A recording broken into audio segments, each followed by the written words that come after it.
Yo, balik lagi bareng gue Nanda Sugiono di match preview di match week ke-32. Gue bakal ngebahas Chelsea versus Ipswich. Kita akan bermain di pekan ke-32 ini. Lumayan menjadi pekan yang sangat krusial buat Chelsea karena sekarang kita berada di posisi 5, membayangi Newcastle yang saat ini bertengger di posisi 4 ya, dengan performa yang terus meningkat. Newcastle berhasil membalap Chelsea di perebutan peringkat 4. Untungnya UCL musim depan sudah dipastikan akan menjadi 5 tim, jadi seharusnya di posisi kelima pun Chelsea masih bisa masuk ke UCL spot musim depan. Cuma kalau kita bisa fight di tempat yang lebih baik lagi, why not ya? Jadi gue akan bahas soal pertandingan antara Ipswich melawan Chelsea di Stamford Bridge di putaran kedua Premier League musim ini. Jadi jangan kemana-mana, kita akan bahas lengkap kira-kira setup game seperti apa yang akan dikeluarkan Maresca di matchday ke-32 ini. Dan sebelumnya gue juga bakal ngebahas soal UEFA Conference League antara Chelsea melawan Legia Warsaw yang berakhir dengan 3-0 buat Chelsea, dan menurut gue performanya keren banget. Kita bakal bahas satu persatu, jangan kemana-mana. Pantengin terus channelnya Bridge of Blue. Buat kalian semua yang baru join, silakan klik subscribe di bawah dan jangan lupa like video ini ya. Come on Blues.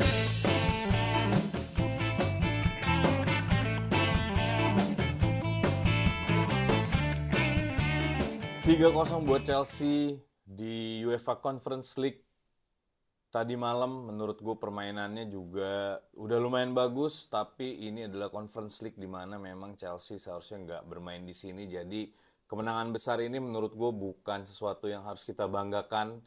Cuma melihat dari komposisi permainan di mana ada pemain-pemain muda dimainin, Maresca mengeluarkan eksperimen formasi yang menurut gue juga bisa menjadi backup plan di Premier League buat paruh musim kedua ini, berjalan sesuai dengan apa yang kita inginkan. Tentunya di leg kedua bakal gampang banget buat Chelsea memenangkan pertandingan ini dan melaju ke partai berikutnya. Dan udah pasti harusnya UEFA Conference League ini akan bertengger di lemari trofi Chelsea, dan kemungkinan kita bakal menjadi satu-satunya tim yang memenangkan seluruh kompetisi Eropa dari level UEFA Conference League, di Europa League dan Champions League. Dan kalau kita ngomongin soal pertandingan semalam antara Chelsea dan Legia Warsaw, 3-0 menurut gue sesuatu yang memang udah seharusnya terjadi, karena gue udah sering ngomong di video-video gue sebelumnya bahwa Chelsea ini memang bukan tim yang seharusnya bermain di UEFA Conference League. Tapi yang mau gue garis bawahin adalah performanya Terrick George dan Achempong, di mana dua pemain muda ini mendapatkan menit bermain full dari awal pertandingan sampai akhir, dan mereka bisa memaksimalkan kesempatan ini. Dan gak banyak yang pemain muda yang bisa bertahan bermain full di Liga Eropa di away dan di depan para supporternya Legia Warsaw yang kita tahu bener-bener luar biasa. Bahkan sebelum pertandingan pun, kalau kita lihat di cuplikan-cuplikan yang ada di video-video yang beredar, bagaimana para supporternya mengeluarkan intimidasi dengan flare dan tifosi-tifosi semuanya. Dan menurut gue itu menjadi salah satu ujian mental ya buat para pemain muda ini. Dan terbukti terutama Terrick George yang harus gue highlight di pertandingan ini, mengeluarkan kemampuan terbaiknya. Dia bermain dengan fasih, dengan mental yang sangat sempurna. Dan Terrick George ini gue melihat dari beberapa pemain muda yang sekarang sudah menjadi world class player, menurut gue Terrick George memiliki modal dan kemampuan yang sangat possible untuk menjadikan dia sebagai salah satu world class player ya. Mungkin nggak bisa secepat Lamine Yamal karena Lamine Yamal itu adalah one of a kind, tapi Derrick George sendiri gue lihat dari sisi permainannya, dari kematangan dia, dari visi bermain, dan betapa fasihnya dia mengeksplorasi di sisi kiri serangnya Chelsea itu menurut gue menjadikan dia salah satu pemain yang excited buat kita terus ikutin di beberapa musim ke depan, dan harapannya semoga dia nggak cedera karena banyak pemain muda yang saat ini udah mulai kelihatan bersinar cedera dan akhirnya redup dan entah kemana ya. Cuma kalau gue lihat eh ini point of view gue ya, gue nggak tahu kalian setuju atau enggak. Derrick George ini memiliki skill-skill yang auranya berbau-bau seperti Cristiano Ronaldo ya. Bagaimana dia melakukan flip-flip kecil yang membuktikan bahwa mentalnya itu udah sangat siap di bawah tekanan para pemain bertahannya Legia Warsaw. Dia bisa mengeluarkan entertaining kecil dari sebuah pertandingan yang menurut gue itu adalah apa ya, salah satu bentuk dari sebuah confidence yang sangat tinggi dari seorang pemain. Dan kita harus ingat bahwa Derrick George ini adalah pemain yang baru berumur 18 tahun dan dia bisa mengeluarkan skill itu di lapangan, di match away, di depan seluruh supporter lawan, dan di bawah tekanan para pemain bertahannya Legia Warsaw yang memainkan permainan low block, dan ini harus kita acungi jempol. Dan bagaimana dia bisa mengembangkan permainan dari menit pertama sampai menit terakhir, menurut gue Derrick George ini udah sangat siap untuk bermain di Premier League ya. Dan gue melihat Derrick George ini tipenya adalah goal scoring winger, dimana kita udah lama banget nggak punya goal scoring winger sejak Eden Hazard. Dan dengan permainannya yang sangat eksplosif dan cepat, gue melihat Derrick George ini punya skill-skill seperti Cristiano Ronaldo dan punya touch seperti Ronaldinho, di mana cara dia mendribling, cara dia mengeksekusi passing, cara dia melihat permainan itu menurut gue udah mateng banget, dan dia udah bener-bener hafal bagaimana dia bermain di posisi sayap. Dan gue melihat Derrick George ini punya banyak potensi, bisa banget untuk di create menjadi seorang world class player ya. Dan semoga Maresca bisa memaksimalkan potensi yang ada di dalam Derrick George. Dan terbukti dengan adanya gol debutnya di pertandingan ini, itu menjadi salah satu bukti bahwa Derrick George udah lebih dari cukup ya untuk berlaga di kompetisi-kompetisi penting di Liga Eropa ya. Harapannya Derrick George terus mendapatkan menit bermain dan Maresca terus mempercayakan Derrick George, dan dia terus memanfaatkan kesempatan yang diberikan oleh tim. Ngomong-ngomong soal low block, dan gue juga udah sempat bahas di video gue sebelumnya bahwa Chelsea sudah berhasil menemukan antitesis low block, dan ini terbukti dari pertandingan melawan Legia Warsaw kemarin.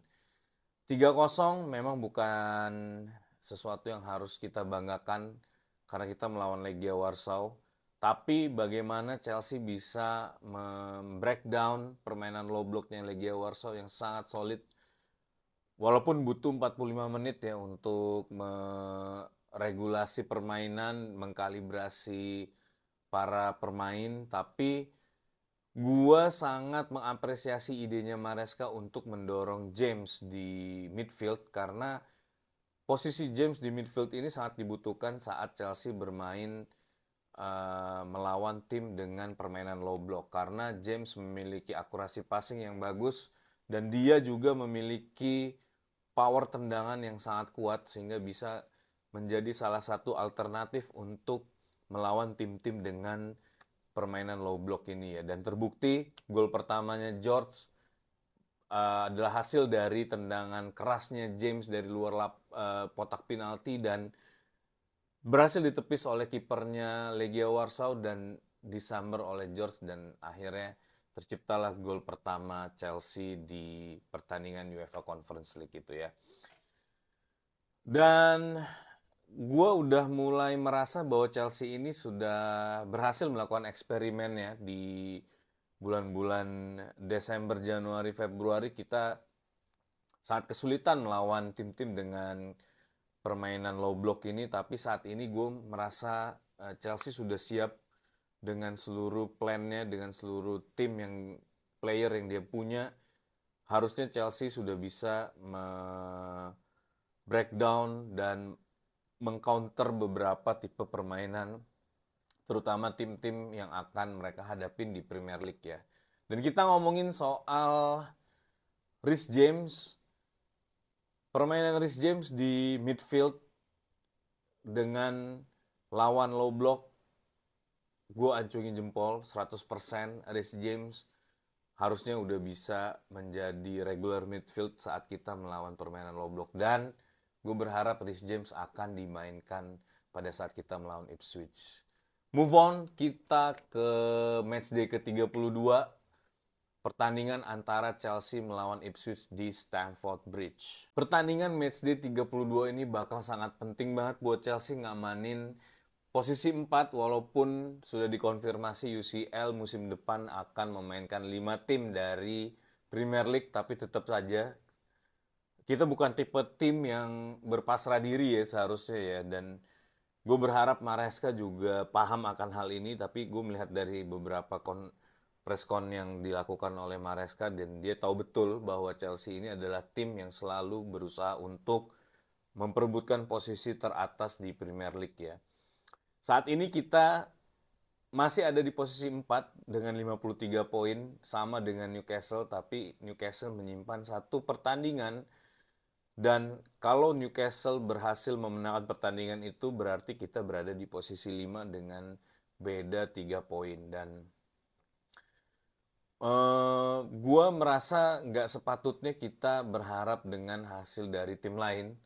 Chelsea harus bisa menentukan nasibnya sendiri, dan pertandingan di matchday 32 ini melawan Ipswich harusnya menjadi salah satu pembuktian Maresca dan tim bahwa Chelsea ini sudah kembali, dan para fans sudah yakin benar bagaimana Chelsea ini berkembang di bawah tangannya Enzo Maresca ya.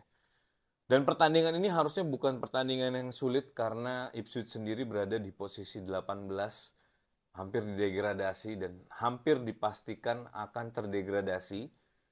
Dari 5 pertandingan terakhir, mereka hanya berhasil mencatatkan 1 kemenangan dan 4 kekalahan. Sedangkan Chelsea trennya sangat positif. Kita udah menang terus di beberapa pertandingan terakhir, dan harusnya mental yang ada itu berbeda dengan mental kita saat melawan Ipswich ya di putaran pertama Premier League. Yang menarik adalah apakah Ipswich akan memainkan permainan low block? Menurut gue iya. Dengan counter attack-nya iya. Karena kita tahu bagaimana skillnya Liam Delap ini bisa sangat berbahaya kalau dia berhasil mengembangkan permainannya. That's why menurut gue dari menit pertama Chelsea harus segera menekan pertandingan ini dan memainkan kembali high line up defense seperti yang dimainkan melawan Legia Warsaw ya. That's why kenapa gue bilang bahwa eksperimen melawan Legia Warsaw ini berhasil, dan harusnya ini menjadi modal penting Chelsea untuk melawan Ipswich di matchday ke-32 ini. Gue akan reveal setup tim di matchday 32 ini menurut gue ya. Tapi yang akan gue highlight adalah bagaimana peran James di midfield, dan gue berharap di matchday ke-32 ini James akan kembali dimainkan di posisi midfield, karena kemarin dia diganti di pertengahan babak kedua. It means dia masih memiliki stamina dan fitness yang harusnya masih terjaga dan bisa dimainkan di matchday ke-32 ini. Oke, kita langsung aja. Ini dia line up menurut gua ada 3 posisi yang saat ini gue masih abu-abu ya, tapi kita coba bahas satu persatu aja. Di goalkeeper yang pasti Sanchez akan tetap dimainkan untuk pertandingan di Premier League ini, karena di 3 pertandingan terakhir Sanchez ini menjadi salah satu pemain vital yang menurut gue punya kontribusi besar ya dari hasil-hasil positif yang diraih Chelsea di beberapa pertandingan terakhir. Dan untuk backline, Cucurella, Liva Colwill, Tosin, dan Malo Gusto bakal main. Dan kita tahu di beberapa pertandingan terakhir lini bertahan Chelsea ini sangat solid. Dan gue yakin chemistry ini sudah benar-benar ngeblend di antara seluruh pemain bertahan Chelsea, dan semoga di matchday ke-32 ini Chelsea masih bisa mempertahankan performa baiknya di lini pertahanan. Nah, di posisi lini tengah ini yang menarik menurut gue. Karena gue tahu dan gue yakin, menurut gue Ipswich akan memainkan super low block dan sangat defensif. That's why gue berharap Reece James dan Caicedo ini berada di posisi lini tengah. Gue yakin kita sangat membutuhkan sosok James di lini tengah saat kita melawan para tim dengan formasi low block ini ya. Dan harusnya duet James dan Caicedo ini nggak akan menjadi banyak masalah karena dua pemain ini udah sangat matang dan pasti bisa langsung menemukan chemistry dan link up play-nya. Jadi menurut gue harusnya tidak akan menjadi masalah besar ya, apalagi saat kita melawan tim-tim dengan low block yang memang punya intensitas serangan yang sangat kurang. Jadi kita hanya fokus untuk mengalirkan bola ke depan dan memikirkan bagaimana caranya memecahkan pertahanannya mereka ya. Untuk lini serang, Sancho gue yakin bakal dimainin lagi, dan ini Cole Palmer menurut gue udah seharusnya digeser di posisi kanan, karena Cole Palmer ini kayaknya udah mentok ya di musim ini di posisi nomor 10. Jadi harusnya Cole Palmer bisa mulai dialokasikan lagi energinya, kreativitasnya, nggak cuma untuk mencetak gol, tapi dia juga harus bisa mulai menghidupkan lagi permainan. Menurut gue di posisi sayap kanan Cole Palmer ini bisa menjadi alternatif ya, dan semoga Cole Palmer bisa menemukan kembali kreativitasnya dan dia bisa menciptakan GA ya. Dan karena tampaknya memang secara mental permainannya udah mulai berubah, dia nggak sepede seperti di awal musim ya, dan itu juga banyak faktor sebenarnya, dan harapannya dengan adanya dia di posisi kanan tidak terlalu dibebani untuk menciptakan gol ataupun assist. Di posisi nomor 10, nah ini yang gue pengen sebenarnya adalah Enzo Fernandez, karena permainannya juga terus meningkat ya, dan dia sangat pede sekarang saat untuk menyerang, dan harusnya Enzo Fernandez bisa memaksimalkan kontribusinya dalam menyerang saat ditaruh di posisi 10 ini. Dan harusnya Enzo Fernandez bisa memaksimalkan kesempatan ini, ataupun Dewsbury Hall juga bisa sebenarnya, tapi mungkin Dewsbury Hall akan bermain dari bangku cadangan karena di pertandingan melawan Legia Warsaw ini Dewsbury Hall permainannya sangat berbeda dengan sebelum-sebelumnya. Dia berhasil mengeluarkan permainan terbaiknya, dan saat kita melihat Dewsbury Hall yang on fire, dan gue melihat wow, pemain ini sebenarnya bukan pemain kaleng-kaleng ya. Jadi memang Dewsbury Hall ini punya speed, punya skill, dan punya determinasi yang menurut gue juga cocok sebenarnya bermain di Chelsea. Cuma memang dia dibutuh posisi yang nyaman buat dia mengeluarkan permainannya, dan nomor 10 menurut gue bisa menjadi alternatif antara Enzo Fernandez atau Dewsbury Hall. Di posisi nomor 9 Jackson harus tetap dimainkan, karena mau nggak mau serangan kita harus punya poros untuk nge-breakdown permainan low blocknya tim lawan, karena channeling dan holding ballnya Jackson ini menurut gue nggak ada lagi yang bisa melakukannya selain dia ya. Kita tahu Kuku, forget it, bahkan di pertandingan melawan Legia Warsaw Kuku nggak bisa ngapa-ngapain. Dan menurut gue Jackson adalah satu-satunya striker yang bisa membangkitkan permainan Chelsea saat dia ada ya, dan kita harus mengakui itu. Walaupun dia tidak berkontribusi langsung dalam gol, tapi dalam build up play yang menghasilkan gol sentuhan Jackson ini selalu ada, dan harapan gue di pertandingan melawan Ipswich ini Jackson bisa menghasilkan GA ya. Permainan akan sangat menyerang ya, dan mungkin kita akan ada beberapa kali counter attack, dan harapannya nggak sampai mengancam gawang Chelsea.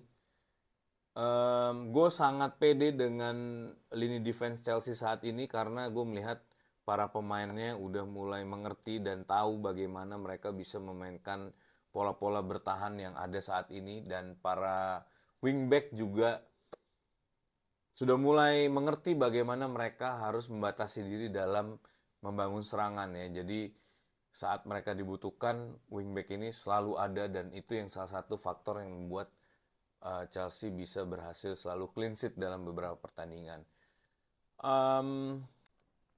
Dan gue yakin Maresca dari menit pertama akan melakukan bombardir ya, serangan, positioning sama seperti sebelumnya, dan harapan gue semoga kali ini lini depan kita nggak terlalu mandul ya. Jadi kita nggak berharap gol-gol yang memang dari bola mati atau misalnya dari bola-bola yang scrimmage dan lain-lain ya. Gue berharap setup play Chelsea ini bisa berjalan dengan sempurna dan bisa di finishing dengan baik oleh striker kita. Untuk key player di permainan kali ini, gue berharap semoga Jackson ya bisa mengembangkan permainannya dan menjadi sosok sentral, dan semoga dia tidak cedera ya di pertandingan kali ini, dan dia bisa melakukan memberikan kontribusi yang signifikan di pertandingan di matchday ke-32 ini. Buat skor, menurut gue 2-0 buat Chelsea. Kita harus bisa memborbardir gawangnya Ipswich ini, karena udah saatnya Chelsea ini bangkit ya. Dengan tren positif ini mestinya Maresca bisa lebih mudah lagi melangkah dan menentukan up game seperti apa yang akan dia lakukan di matchday ke-32 ini. Semoga Chelsea bisa menang dan kita bisa tetap bertahan di posisi 4, dan semoga Chelsea bisa finish akhir musim di posisi ketiga, karena gue pengen Chelsea yang kita kenal ini kembali ya di musim ini, dan spark-sparknya udah mulai ada, chemistry-nya udah mulai kebentuk, tim ini udah mulai matang setelah 3 musim porak-poranda, dan ini menurut gue saatnya adalah sisa musim pembalasan. 7 game ini harus disikat habis oleh Chelsea, dan kita masih akan bertemu dengan beberapa tim besar, dan itu adalah jadi pembuktian Enzo Maresca untuk membawa timnya kembali menjadi contender title ya di Premier League musim depan. Itu dia match preview gue, dan ini formasi yang akan dimainkan menurut gue ya. Jadi semoga formasi ini bisa dimainkan dan hasilnya juga maksimal. Buat kalian semua yang suka dengan video ini, jangan lupa buat like dan share. Dan jangan lupa buat subscribe, support gue terus supaya gue semangat terus bikin video kayak gini. Buat teman-teman yang mau dengerin podcastnya Bridge of Blue, bisa langsung ke Spotify atau klik link di bawah. Udah gue siapin linknya, kalian tinggal klik aja. Balik lagi bareng gue Nanda Sugiono di match preview berikutnya. Up the Chelsea.